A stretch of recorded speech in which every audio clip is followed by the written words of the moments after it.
Hola amigos, ¿cómo están? Me da mucho gusto saludarlos. Sé que ustedes están ahí y yo estoy acá y vamos a estar en interacción, en encuentros con la historia, ahora por Facebook y el canal de Pepe Cruz en YouTube. Así es que me da mucho gusto estar con ustedes en esta noche. Secretos oscuros de la historia de México. Tantos y tantos secretos de un libro que preparo y que estoy escribiendo y que muy pronto verá la luz, hablando precisamente de todos estos secretos oscuros y misteriosos. Cosas fabulosas y fantásticas que parecen estar sacadas del hechizo o de la brujería, de tan asombrosas que escucharán y que verán a lo largo de estos espacios. Así es que vamos a comenzar con el tema del día de hoy. Hoy voy a hablar del archiduque Fernando Maximiliano de Habsburgo, de este príncipe austriaco que llegó a nuestra patria, del que he leído muchísimo y he escrito muchas series para radio, como la de Benito Juárez, de 72 capítulos, o como la de Porfirio Díaz, de 140 capítulos de 1 hora. El estudio de Fernando, de este personaje tan extraño, el archiduque Fernando Maximiliano de Habsburgo, es sorprendente. En sí es un reto para los historiadores, para los profesionales, para todos nosotros profesionales e historiadores, para todos los especialistas de la historia. Es un reto entender al archiduque Fernando Maximiliano de Habsburgo. ¿A qué me refiero? ¿Qué tenía que estar haciendo ese señor en México? ¿Qué lo impulsó? ¿Qué lo trajo? Es una historia tan oscura desde los orígenes. Es una historia tan profunda, interesante, pero déjenme decirles que mi conclusión, después de más de 30 años de estudiar el personaje, de 5 o 10,000 páginas leídas, de más de 400 o 500 libros sobre el tema, y después de todas estas décadas, no me quitan el asombro, me siguen asombrando, me siguen azorando. Yo diría que Fernando Maximiliano de Habsburgo es un invasor, un conquistador, un intruso. Nada tenía que hacer en nuestra patria, nada tenía que hacer en México. Pero cuando uno empieza a leer profundamente, verdaderamente, intensamente, con criterio, su vida, sus espacios, sus pensamientos, uno se queda en el desatino de no entender a este hombre, Fernando Maximiliano de Habsburgo. ¿Qué tenía que hacer en un país como México? Un país de escasos 8 millones de habitantes que tenía hacia 1864, un país venido de ordalías terribles, como la pérdida de la mitad de su territorio, después de una guerra cruenta, injusta y sátrapa, en que los Estados Unidos aniquilaron a México, robándole la mitad de su territorio. Ya hablaremos de la guerra de Texas, ya hablaremos también de los secretos oscuros de la invasión americana. Pero ese no es el tema del día de hoy. Pero yo me pregunto, ¿qué hacía Fernando Maximiliano de Habsburgo en las tierras aztecas, en los suelos mexicanos? ¿Por qué vino a meter su nariz en la política de México? Esta nación tan extraña, tan exótica, tan distante de los epicentros europeos. ¿Qué estaba haciendo un príncipe de Habsburgo en los suelos duros y pedregosos y arenosos de Querétaro? ¿Por qué vino a desparramar su sangre preciosa y ilustre de la más celebérrima de todas las casas reales europeas, los Habsburgos, de Carlos V, de Felipe II, de los grandes emperadores de Austria, ¿Qué tenía que estar haciendo este hombre en México? Pues sí, es una historia que se antoja impresionante. Y sobre todo, su muerte. Los secretos oscuros de su muerte. Los secretos oscuros del manejo de su cadáver. Las cosas más misteriosas que aún no han sido del todo aclaradas y satisfechas. Por eso es que me encanta hablar de este personaje. Maximiliano o Fernando Maximiliano de Habsburgo era un archiduque de la Casa Real Austriaca, de abolengo y tradición. Era uno de los hombres más poderosos del mundo. En aquel entonces, Viena, la capital del Imperio Austrohúngaro, era la tercera ciudad más grande de Europa, la opulenta capital de los Habsburgo, la opulenta ciudad de los grandes palacios como Schönbrunn o como el palacio de Hofburg. De ahí venía Maximiliano, de la más rancia casta Habsburgo, con la mejor educación de Europa, un príncipe que lo tenía todo: opulencia, prestigio, dinero, capacidad, intelecto, inteligencia, astucia, brillantez. Y este hombre, sin embargo, viene a México en una aventura peligrosa que le costará la vida, y uno no entiende qué estaba haciendo aquí. Fernando Maximiliano de Habsburgo había sido educado como correspondía a un Habsburgo. Su madre, una mujer deliciosa, exquisita, bellísima, una archiduquesa austriaca, inteligente y brillante, le había dado todo a su hijo favorito, porque Maximiliano era el hijo favorito de su madre, de la archiduquesa Sofía. Y quizá por eso, como dice Freud, que decía: mi madre me dio esta seguridad, otro austriaco, otro vienés, mi madre me dio esta seguridad porque era su favorito. Pues así Maximiliano también era el favorito de su madre, la emperatriz de Austria, la archiduquesa Sofía, la grande heredera de Metternich y de ese mundo restaurado. Y la archiduquesa Sofía era sin duda el símbolo de lo mejor de Austria. Le dio a sus hijos una educación robusta, una educación enciclopédica. Les dio todos los visos de verdaderos príncipes educados para gobernar. Tuvieron educación humanística y política. Tuvieron educación musical. Tuvieron educación en las grandes artes de la realeza: la diplomacia, la cacería, el esgrima, la artillería. El príncipe Fernando Maximiliano de Habsburgo lo había tenido todo.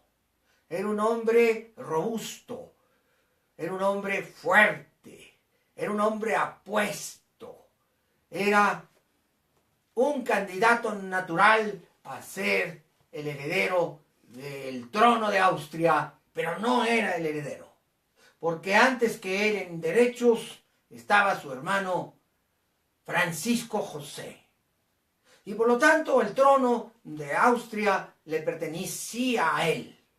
Viena entonces era exquisita y opulenta y extraordinaria y hermosa. Sus grandes cafeterías al aire libre, el paso del Danubio con sus buques, los muelles y por supuesto las grandes obras de arte, los grandes edificios portentosos, la catedral gótica de Viena. Viena era como un museo viviente, una ciudad radiante, pletórica de vida y de habitantes. Y ahí es en el mundo donde brillaba el emperador y su hermano, el archiduque Fernando Maximiliano. Su carrera de éxitos culminó cuando fue nombrado el archiduque Fernando Maximiliano, el almirante general de la gran flota de Austria, y se trasladó a Trieste, que era posesión austriaca. El norte de Italia era una posesión austriaca gobernada por los Habsburgo, y ahí se trasladó precisamente a ser el gran almirante de las naves de la flota de guerra de Austria. Su brillante carrera tenía que culminar con un matrimonio de la realeza. Él buscó afanosamente con quién contraer nupcias, que fuera de su rango y de su alcurnia. Y entonces se topó con la hija de uno de los hombres más ambiciosos del planeta, de una no rancia dinastía de reyes, sino más bien de advenedizos. Los Coburgo-Gotha eran la dinastía de Carlota Amalia, la emperatriz de México, la esposa de Fernando Maximiliano, la mamá Carlota de los mexicanos. Y esta mujer inteligente, hermosa, gallarda, valiente, astuta e interesada, y además era riquísima, porque era la mujer más rica de Europa. ¿Por qué eligió Fernando Maximiliano de Habsburgo a Carlota Coburgo-Gotha como mujer, como esposa? Quizá por su belleza, quizá por su inteligencia, quizá por su evidente talento, o a lo mejor por su riqueza. Todos los grandes historiadores europeos y americanos, incluyendo los mexicanos, coincidimos en una cosa. Carlota, sin duda, era la persona adecuada para Fernando Maximiliano. Leopoldo de Bélgica había ascendido al trono, un trono hechizo y recién creado, un trono inventado, un trono nuevo. Bélgica ni siquiera existía como nación. Pero los intereses ingleses y franceses y europeos habían creado este extraño injerto de nación. Ahí sobre el mundo flamenco y valón surgió el trono de Bélgica y se lo dieron a el padre de Carlota. Leopoldo era un hombre interesado, un hombre de negocios, un hombre muy rico, estúpidamente rico como su hija. Y por lo tanto había conseguido ese trono en base a su poder y su riqueza. Pero en realidad los Coburgo-Gotha no eran una gran dinastía. Sin embargo, la inteligencia de Leopoldo había brillado porque había logrado que los miembros de esta nueva dinastía contrajeran nupcias con lo mejor de Europa. Sin ir más lejos, la reina Victoria de Inglaterra, la mujer más poderosa del continente europeo en aquel momento, estaba casada con Alberto Coburgo-Gotha. Y por lo tanto, esto dio impulso y brillo y grandeza a la dinastía de los Coburgo-Gotha. Y a esa dinastía pertenecía Carlota. ¿Por qué Fernando Maximiliano de Habsburgo querría relacionarse con una Coburgo-Gotha? Bueno, las historias son muy simples. Fernando Maximiliano era un almirante y tenía un salario, pero no era el dueño de las riquezas del Estado austriaco, porque las riquezas de Austria tenían dueño, y el nombre del dueño era evidente: el emperador Francisco José. Por lo tanto, las aspiraciones a Maximiliano al trono de Austria eran realmente mínimas. Él no tenía realmente posibilidades de alcanzar la corona. Él en realidad tenía muy pocas posibilidades. Dependía de que su hermano joven y fuerte tuviera un percance y falleciera. Y aún así, el propio emperador de Austria, casado con una hermosísima mujer, que era la emperatriz Sisi, esa mujer candorosa que había llegado del sur de Alemania, eran una pareja sana y Sisi prometía darle a Francisco José un linaje. Así es que las posibilidades de Maximiliano eran muy fuera de la realidad. Él no tenía manera de allegarse al trono de Austria. Tendría que pensar en algo más inteligente. Así que regresó de Trieste a Viena y su realidad era que no tenía ni posibilidades de gobernar, ni tampoco las riquezas que anhelaba. Maximiliano era un buen hombre, de tierno corazón y un caballero, un hombre dulce y querendón, un hombre refinado y culto, un hombre inteligente y astuto, brillante. Y entonces hizo la mejor selección. Él siempre había anhelado la riqueza y el poder, y había vivido a todo lujo, más allá de sus límites. Debía mucho dinero, los acreedores se le echaban encima, y aunque él fuera el hermano del emperador de Austria, las finanzas estaban por separado. El emperador ya estaba harto de darle dinero que veía muy mal fin. Maximiliano era capaz de dilapidar una gran fortuna porque era manirroto y no tenía capacidad de administración. Entonces, ¿qué mejor que casarse con una multimillonaria? Y fue así como se concertó la boda. La gran princesa de Bélgica, la hija de Leopoldo, el emperador, la hija de Leopoldo, el rey de Bélgica, y el hermano del emperador de Austria. La boda se concertó y finalmente tuvo lugar. Carlota estaba completamente enamorada de Maximiliano, pero Maximiliano lo dudo. Dudo mucho que Maximiliano estuviera enamorado de Carlota. Siempre fue frío, esquivo, distante, extraño. Y ella enloquecía de amor por él. Ahí comienza la tragedia de la pareja. Mas, sin embargo, ahora Maximiliano podría contar con la enorme dote con la que se le daría a Carlota. Leopoldo era un hombre muy rico y estaba muy contento de haber podido mezclar su sangre con la de los Habsburgo. Así que la pareja tomó la decisión de irse a vivir a Trieste, esta parte del imperio austrohúngaro que se gobernaba desde Viena. Ahí, y frente al mar, Maximiliano tuvo la idea loca de construirse un inmenso palacio, un gran palacio como residencia, un palacio que le diera dignidad. Y decidió comenzar la construcción con aquella dote que había recibido y aquellos recursos que habían llegado de Bélgica.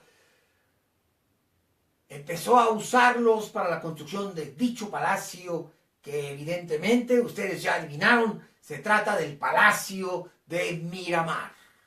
Miramar, porque al castillo de Chapultepec Maximiliano le puso el Palacio de Miravalle. Miravalle y Miramar. Parece que este concepto de mirar lo tenía embelesado. Dicen que el emperador de México, que sería después, pasaba muchas horas mirando desde lo alto del castillo de Miramar a los horizontes acuáticos y marinos y la distancia. Se podía ver a corta distancia una gran cantidad de buques de guerra de la Armada Imperial Austriaca. Ahí empezaron las desgracias de Maximiliano. Había gastado entre 5 y 7 millones de libras esterlinas en la construcción de aquel enorme edificio que contaba con salones ostentosos y habitaciones espléndidas, jardines olorosos y terrazas maravillosas. Pero otra vez tenía acreedores que por su mala administración ya lo estaban persiguiendo. Y esta vez ya no contaba con la dote de Carlota. Ya se la había gastado.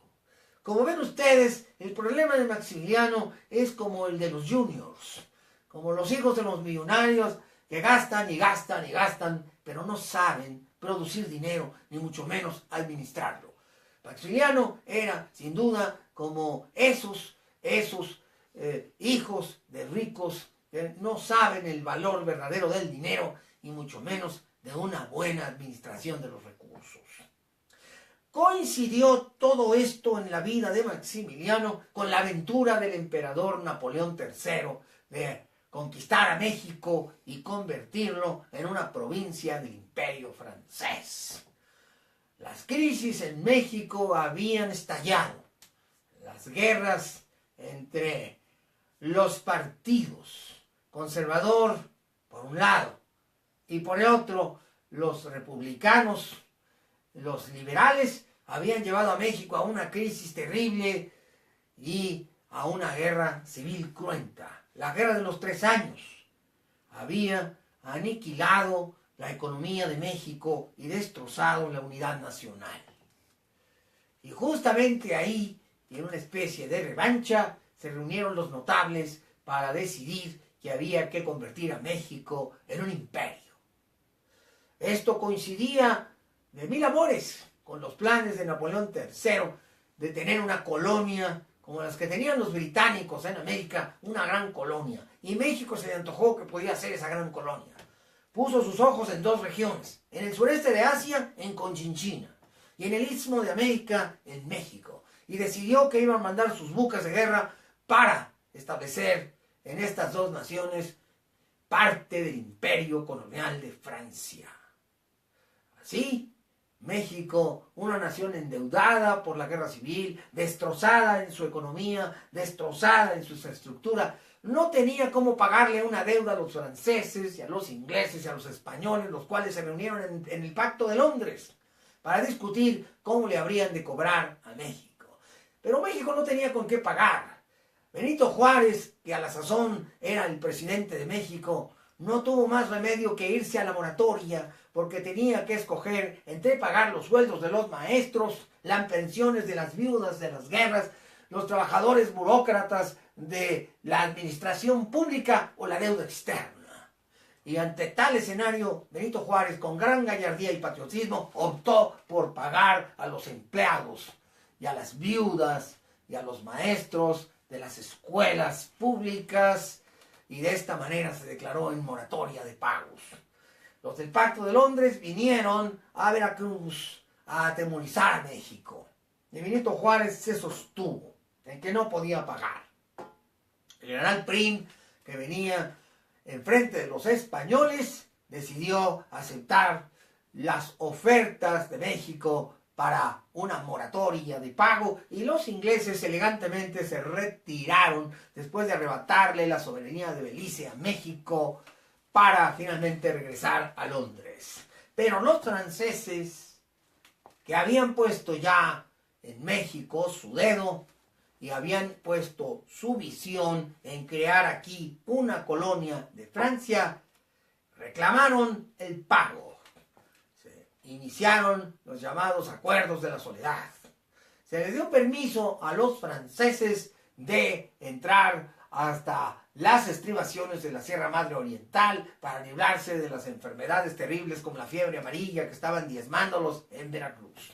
Y aprovechando esto, los franceses optaron por ya no regresar al mar y entrar a territorio nacional y enfrentar a las fuerzas de la República. Y fue así como vino la batalla del 5 de mayo. Los franceses fueron derrotados frente a los fuertes de Loreto y Guadalupe por el general Ignacio Zaragoza, pero la guerra con Francia apenas había comenzado. Francia era una de las 3 grandes potencias del mundo. Sus ejércitos herederos de Napoleón I eran los que habían devastado y asolado Europa. El más grande ejército europeo estaba a las afueras de la Ciudad de México. Primero sitiaron la ciudad de Puebla y la reconquistaron, y después se vinieron a la Ciudad de México, y Benito Juárez tuvo que salir huyendo de la capital para irse a refugiar a Querétaro, y de ahí a San Miguel de Allende, y luego hasta Saltillo y Monterrey. Había comenzado la peregrinación y la larga marcha de la República en el carruaje negro de Benito Juárez. Fue entonces cuando fueron a ver a Maximiliano a Miramar los notables de México para pedirle que fuera nuestro emperador, el emperador de México. México, a través de los intereses franceses, se convertiría en un imperio súbdito de Francia y de los intereses de la política colonialista e imperialista de Napoleón III, Bonaparte. Y así es como comienza la presencia de Maximiliano entre nosotros. Aquel príncipe tan gallardo, tan romántico, tan caballero, tan educado, tan inteligente, pero a la vez tan tonto, que se estaba poniendo en las manos de un aventurero que era Napoleón III, y que se estaba poniendo en el riesgo de su propia vida con aquella aventura de México. ¿Cuáles creen ustedes que fueron los motivos, las verdaderas y oscuras razones por las que Maximiliano aceptó el gran trono de México, aquel país que había sido apenas inventado después de la independencia en 1821, después de los tratados de Córdoba? ¿Por qué Maximiliano desearía convertirse en un emperador de un lugar tan distante y del que prácticamente no sabía ni conocía nada? Las razones evidentes. Estaba quebrado, no tenía dinero, necesitaba financiarse, necesitaba grandes recursos, debía a la sazón 1,5 millones de libras esterlinas, una fortuna impagable. Si no pagaba, el castillo de Miramar sería embargado y rematado. Su hermano el emperador de Austria, harto de sus desmanes y sus desórdenes económicos, le había dado la negativa. Le había dicho que por ningún motivo le daría ese dinero y que por lo tanto estaba abandonado a sus propias fuerzas. Y por esta razón, Maximiliano aceptó el trono de México. Por esta razón, y soñando con el poder y con los malos consejos de su esposa Carlota Amalia Coburgo-Gotha, aceptó venir a esa triste y trágica aventura. Porque ella también había sido preparada para gobernar y ella, en realidad, era una verdadera emperatriz. Ella tenía, sin duda, el talento y el tamaño de una estadista. Había sido entrenada y preparada para ser realmente una jefe de Estado. Los motivos de Carlota estaban mucho más relacionados con el poder y los motivos de Maximiliano con las deudas y con el dinero.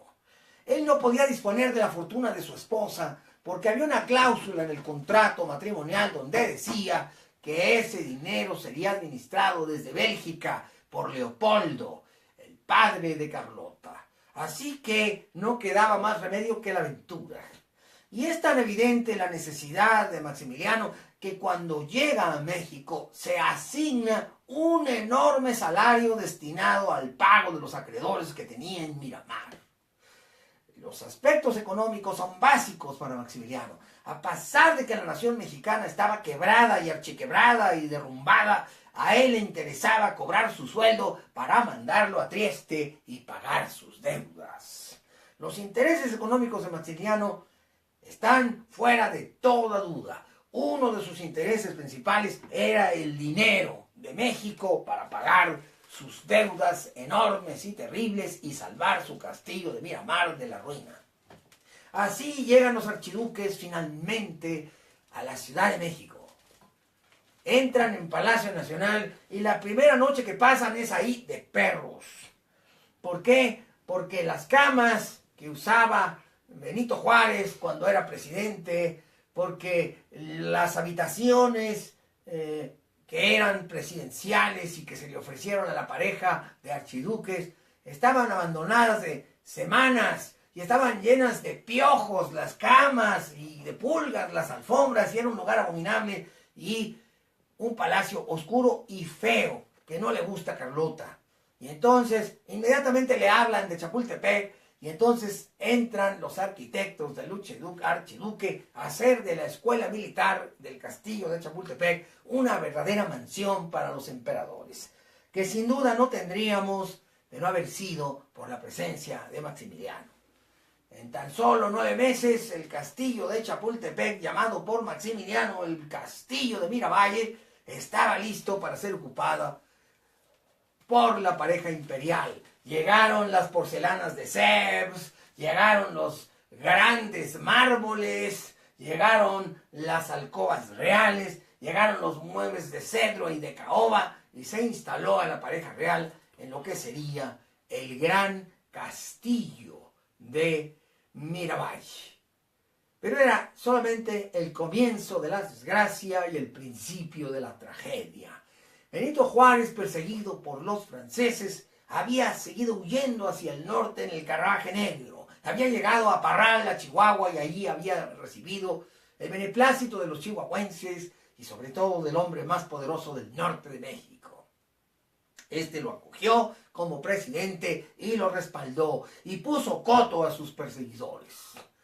Joaquín Terrazas era, sin duda, uno de los más grandes patriotas de México. La familia Terrazas, que eran los dueños de Chihuahua, porque Terrazas decía, no, yo no soy de Chihuahua, sino Chihuahua es mío, tenían una enorme cantidad de recursos económicos y también de armas que dispusieron los seguidores de Juárez y se defendieron a través de esa circunstancia de la persecución de las huestes francesas. Así, Juárez se refugió en la ciudad de Chihuahua y ahí permaneció más casi de 2 años, casi 3, para esperar el momento propicio para la reconquista por parte de la República del territorio nacional.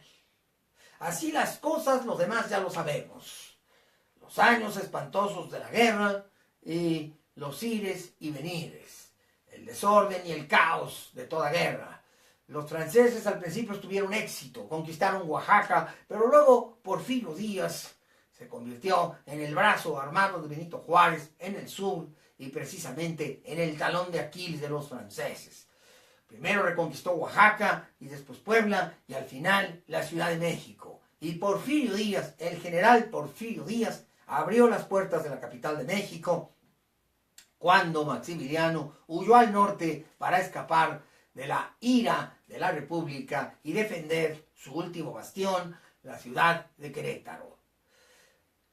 Juárez, con Mariano Escobedo como brazo armado del norte, descendió en su carruaje negro hasta Durango y luego fue descendiendo hasta San Luis Potosí hasta llegar a la región central del Bajío mexicano, donde tuvo lugar la última refriega entre el Imperio y la República.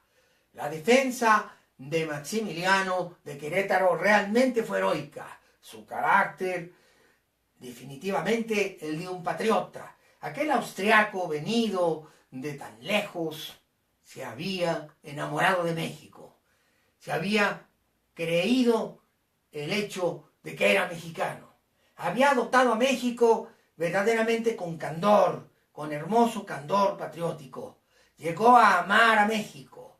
Llegó a sentir que tenía derechos. Llegó a querer y amar entrañablemente a los mexicanos. Y llegó a sentirse su soberano. Carlota había tenido que salir para Europa a pedir la ayuda de Napoleón III y también la ayuda del Papa en Roma. Y Maximiliano se había quedado solo. Y solo se fue a Querétaro, solamente rodeado de su médico, el doctor Samuel Bach, el autor de este gran libro sobre la vida de Maximiliano, que era el médico austriaco judío de cabecera de su majestad Maximiliano I de México. La casa de Austria, que había regresado por sus propios fueros a gobernar la que había sido su colonia de Nueva España, desde la Ciudad de México.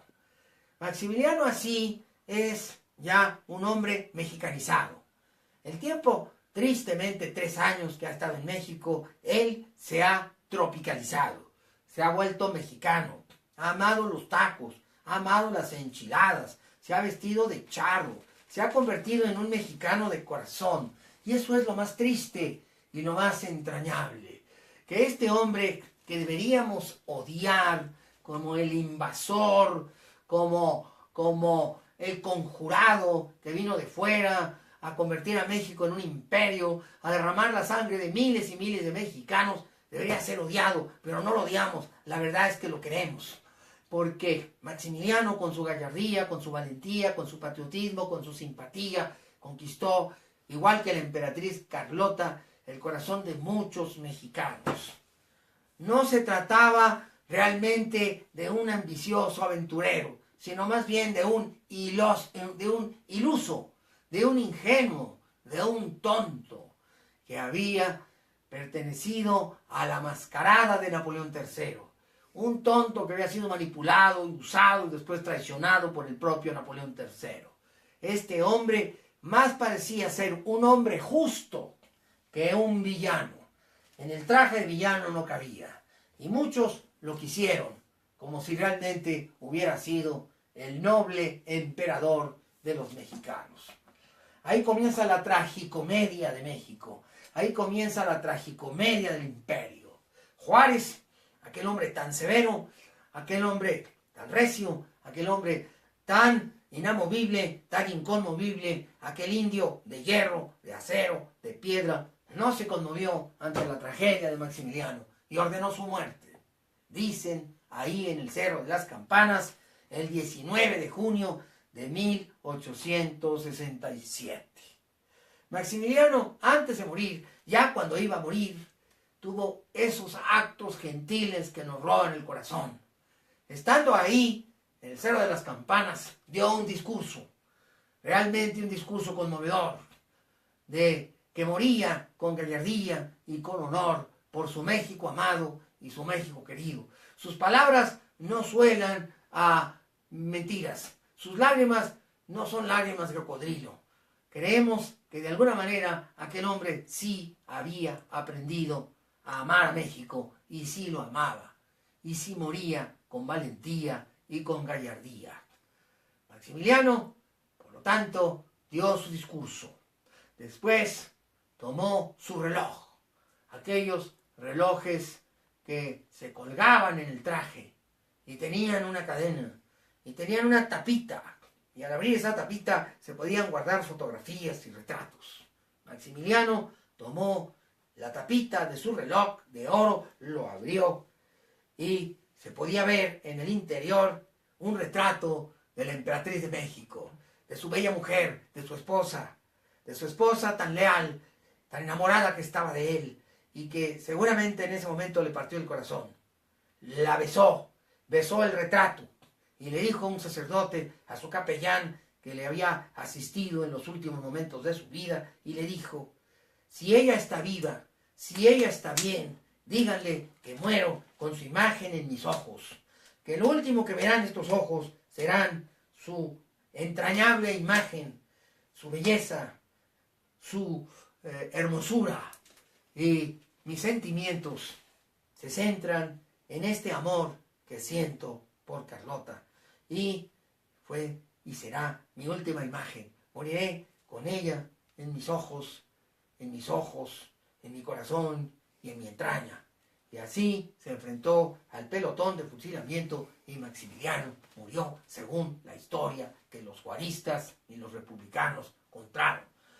Las balas del pelotón de fusilamiento entraron a sus carnes y le quitaron la vida. Hasta ahí la historia de Maximiliano. Pero nos preguntamos, ¿y el oscuro secreto dónde está? ¿Dónde está el oscuro secreto? Pues si lo mataron, ¿dónde está el oscuro secreto? Bueno, aquí es donde comienza la historia del oscuro secreto. Hay otra versión de la muerte de Maximiliano. Una versión que no nos platican jamás los libros de texto, que no nos dicen que pudiera ser producto de la fantasía o de la ficción, o sin embargo de la realidad. Se dice que en aquellos tiempos gobernaba al mundo una sociedad secreta. Esta sociedad secreta era la masonería. Los masones tenían el poder en Inglaterra. Tenían el poder en la Cámara de los Lores y en la Cámara de los Comunes. Los masones también gobernaban en París. El propio Napoleón III era simpatizante masón y protector de la masonería, de la francmasonería o masonería francesa. La masonería también gobernaba en México. El propio Benito Juárez pertenecía a esta sociedad secreta y era parte de ella. Si uno visita los salones de Palacio Nacional, verá una placa en el recinto a Juárez donde se lee: aquí, en este lugar, el presidente de México, don Benito Juárez, recibió el grado 33 de la masonería. Y vienen los datos de a qué logia pertenecía o a qué horizonte, como dicen los masones. La masonería tenía un enorme poder. Gobernaba en la mitad de las naciones del mundo. Gobernaba en los Estados Unidos. George Washington era masón. Todos los billetes verdes y los personajes que aparecen en ellos son, en realidad, presidentes y políticos norteamericanos como Franklin, que fueron masones. Franklin pertenecía a una orden, a una logia que había iniciado a operar en el norte de las 13 colonias hacia 1730. Los masones se habían extendido por las 13 colonias. Habían llegado a México, a Centroamérica, a Sudamérica.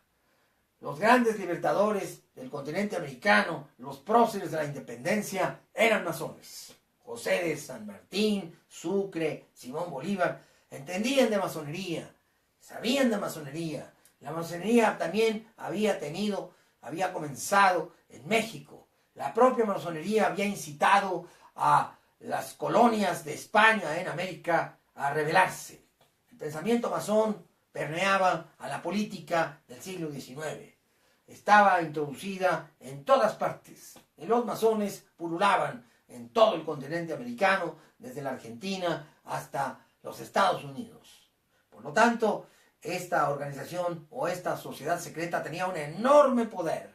En el libro que muestro a ustedes, titulado La masonería, historia de una sociedad secreta, de H. Paul Jeffers, se nos dan detalles de cómo es que la historia de la masonería se relaciona con la historia de la política del siglo XIX. Ninguna institución tenía más poder que la masonería en el siglo XIX. Se habían extendido por prácticamente toda Europa, incluyendo España, y se habían infiltrado en los gobiernos de todas las naciones americanas, desde los Estados Unidos hasta la Argentina y Brasil, y México no era una excepción, sino que por el contrario, en México la masonería también tenía activa participación, como lo demuestra el hecho de que el propio Benito Juárez era parte de la masonería y además ostentaba el grado más alto de una logia masónica. Por lo tanto, como ustedes ven, esto se complica. Y dicen que la masonería, a la que también pertenecía Fernando Maximiliano de Habsburgo, con el más alto grado, intervino para impedir la muerte de Maximiliano. Un masón grado 33 no podía matar a otro masón grado 33. Los masones se dicen hermanos entre ellos. Los masones hablan de una gran fraternidad universal que gobierna los destinos de todas las naciones. Y por lo tanto hubo extraños acuerdos secretos que fueron absolutamente secretos. Se dice que a un austriaco que había muerto en el sitio de Querétaro se le asignó el lugar de cadáver. Se dice que el que murió en el Cerro de las Campanas no era verdaderamente el archiduque Fernando Maximiliano de Habsburgo. Es más, se dice y se cuenta que tuvo una serie de vicisitudes, el fusilamiento, que fueron muy planeadas por el propio Mariano Escobedo para dar la impresión de que Juárez moría cuando en realidad no murió. ¿Qué sucedió entonces si no murió? ¿Qué pasó entonces si no murió? Bueno, hay mucha mitología. Estamos hablando de un secreto oscuro. Estamos hablando de pérdida de pruebas, falta de evidencias. Mas, sin embargo, la historia continúa. Maximiliano fue fusilado teóricamente aquel 19 de junio de 1867. Benito Juárez había puesto 4,000 soldados de la República frente al Cerro de las Campanas, pero a 2 kilómetros de distancia, para que presenciaran el acto vengativo de la República sobre el imperio, el acto final por el cual quedaba consagrado este país, México, como una república y no como un imperio. Era el triunfo de una ideología, la liberal sobre la conservadora, ya que había sido el Partido Conservador el que había traído a Fernando Maximiliano al gobierno de ese imperio, del cual, por cierto, Maximiliano era mucho más liberal que conservador. Sin embargo, aquel acto escénico donde se vio cómo eran fusilados Miramón, Mejía y Maximiliano ocurría muy lejos. Ellos no podían distinguir si realmente el personaje que estaba enfrente era Maximiliano o en realidad era otro personaje muy parecido al emperador de México. Se dice que en realidad Maximiliano fue salvado, fue sacado, fue llevado en secreto a un escondite y después sacado de México y llevado a la República del Salvador, y que se convirtió allá con otro nombre en un superviviente. Se le llama Justo Armas, y la historia de Justo Armas se puede comprobar cuando uno va a visitar la ciudad de San Salvador. Efectivamente, por aquellos años llegó un austriaco que tenía todas las características de ser un príncipe de Habsburgo, un hombre muy educado que hablaba alemán, que provenía del norte y que se vestía de manera muy extraña. Misterioso y raro, puso un negocio de banquetes y conocía los refinamientos de las cortes de Viena. Muchos dicen que en realidad aquel hombre era Maximiliano de Habsburgo. Yo no creo esta historia, yo no la apoyo. Sin embargo, es mi obligación divulgarla. Es mi obligación que ustedes conozcan este oscuro y misterioso hecho. Y si a esto le agregamos las cosas muy extrañas que ocurrieron con el cadáver de Maximiliano, entonces el escenario se complica. Sí, era muy simple. El emperador de México había muerto. Lo único que había que hacer era embalsamarlo y transportarlo de inmediato a la Ciudad de México. Un asunto que no se llevaba más de una semana. Un asunto muy fácil para Juárez. Y después llevarlo a la nave que ya lo esperaba en Veracruz para llevarlo con honores a Europa y entregarlo a la tierra donde había nacido. Sin embargo, empezaron a ocurrir cosas muy extrañas. Primero, el cadáver de Maximiliano se desapareció. Nadie sabía dónde estaba. Si estaba en la Ciudad de México, si estaba en el camino, si estaba en Querétaro. Pero el cadáver estuvo desaparecido prácticamente 3 meses. Obviamente, los intereses de Austria en América empezaron a presionar. El mismo gobierno de los Estados Unidos fue presionado por el emperador de Austria, hermano de Maximiliano, para que a su vez presionara a México para que entregara el cuerpo del emperador a la familia Habsburgo. Sin embargo, empezaron a pasar cosas muy extrañas. Finalmente, el cadáver de Maximiliano apareció 3 meses después, sin que nadie supiera realmente dónde había estado. Y apareció en el templo de Santa Teresa la Antigua, ahí a un costado del Palacio Nacional. Y ahí lo visitó Benito Juárez. Este extraño hecho es incomprensible. Durante 6 meses el cadáver estuvo prácticamente retenido, desde junio hasta diciembre del año 1867. ¿Por qué retener, esconder, ocultar un cadáver? ¿Por qué crear misterio? ¿Por qué crear zozobra? ¿Por qué no entregarlo inmediatamente y ya? ¿Por qué tenerlo y retenerlo durante tanto tiempo, tantos meses? Finalmente, el cadáver de Maximiliano fue trasladado a Veracruz, entregado al buque Novara. Y el buque Novara, finalmente engalanado con crespones negros y con más de 500 cirios encendidos que lo llevaron hasta Europa.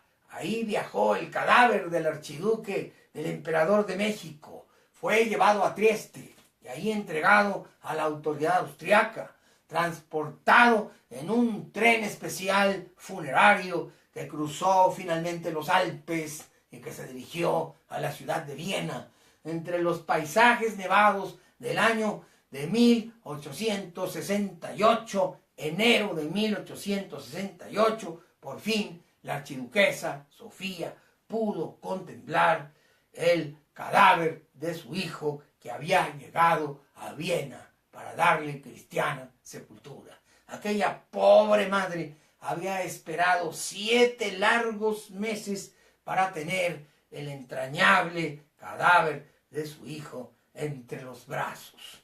Cuando la archiduquesa Sofía recibió el cadáver la noche del 17 de enero de 1568, estaba prácticamente devastada. Aquella mujer recibió el cuerpo de su hijo a las 9 de la noche y se abalanzó sobre él y permaneció toda la noche a su lado, abrazándolo, acariciándolo, besándolo. El hijo más amado de la archiduquesa Sofía, de aquella mujer tan importante, de aquella mujer tan poderosa, estaba devastada, destruida, destrozada, aniquilada.